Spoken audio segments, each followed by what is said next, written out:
Hello മച്ചമാരെ, എല്ലാവർക്കും നമസ്കാരം. നമ്മുടെ ഇന്ത്യയിൽ ഒരുപാട് ഡോഗ് ബ്രീഡുകളുണ്ട്. എന്നാൽ അതിൽ പലതും വംശനാശ ഭീഷണിയിലുമാണ്. വളരെ പവർഫുള്ളായ അത്തരത്തിൽ വംശനാശ ഭീഷണിയുള്ള ഒരു 5 ഡോഗ് ബ്രീഡുകളെയാണ് ഞാൻ നിങ്ങൾക്ക് പരിചയപ്പെടുത്തുന്നത്.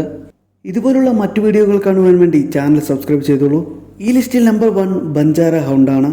മഹാരാഷ്ട്രയിൽ ബഞ്ചാര ഗോത്രത്തിൽ ഉരുത്തിരിഞ്ഞു വന്ന ഒരു ഡോഗ് ബ്രീഡാണിവ.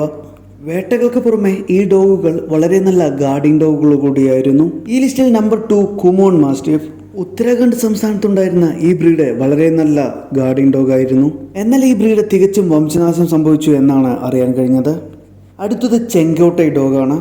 തമിഴ്നാട് ബ്രീഡായിരുന്ന ഇവ ഇന്ന് വംശനാശ ഭീഷണിയിലാണ്. പണ്ടുകാലത്ത് ഇന്ത്യയിലുണ്ടായിരുന്ന ചീറ്റകളെയും മറ്റു പുലികളെയും വേട്ടയാടാൻ വേണ്ടിയാണ് ഇവയെ ഉപയോഗിച്ചിരുന്നത്. 2 ചെങ്കോട്ടൈ നായ്ക്കളുണ്ടെങ്കിൽ ഒരു പുലിയെ കീഴ്പ്പെടുത്താൻ കഴിയുമെന്ന് പറയപ്പെടുന്നു. ഇനി അടുത്തത് മലയരി ഡോഗ്. മലൈപ്പട്ടി എന്നും ഇവയ്ക്ക് പേരുണ്ട്. നമ്മുടെ കേരള ബ്രീഡാണിവ.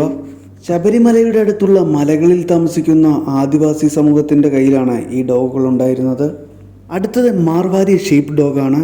ഇന്ത്യയിൽ രാജസ്ഥാനിലുണ്ടായിരുന്ന ഒരു നായ വിഭാഗമാണിവർ. ആടുമാടുകളെ മേയ്ക്കുന്നവരാണ് വളരെ കൂടുതലും ഈ ഡോഗിനെ ഉപയോഗിച്ചിരുന്നത്. ഇതുപോലെ വംശനാശ ഭീഷണിയുള്ള ഇന്ത്യൻ ബ്രീഡുകളെ കുറിച്ച് നിങ്ങൾക്കറിയാമെങ്കിൽ കമൻറ്റ് ചെയ്യൂ.